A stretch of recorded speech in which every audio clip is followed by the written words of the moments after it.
Hello friends, आज हम emergency exit movie के बारे में बात करने वाले हैं जो एक कन्नड़ा मूवी है जिसे अब आप हिंदी डब में देख सकते हो। इमरजेंसी एक्सिट मूवी कैसी है, आइए उस पर बात करते हैं।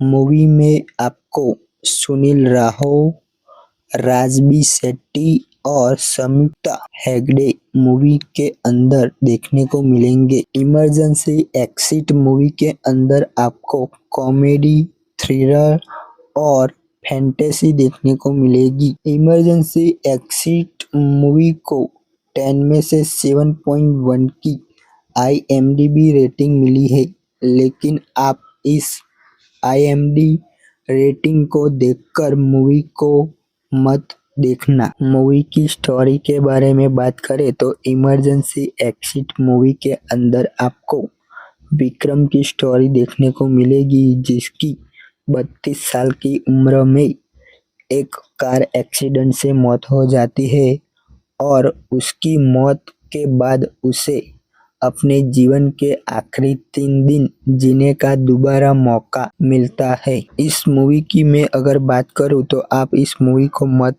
देखो, क्योंकि जब मूवी शुरू होती है तो 10 से 15 मिनट तक ये मूवी आपको अपने साथ कनेक्ट करने में कामयाब होती है, लेकिन जैसे मूवी आगे बढ़ती है तो ये मूवी आपको बिल्कुल भी पसंद नहीं आएगी, क्योंकि इस मूवी को आप देखोगे तो आपका टाइम वेस्ट मूवी है। तो अगर मेरी मानो तो इस मूवी को मत देखना। मूवी के जो पहले 15 मिनट है वो आपको पसंद आएगी। वीडियो अगर आपको पसंद आई हो तो हमारी YouTube चैनल को सब्सक्राइब कीजिए।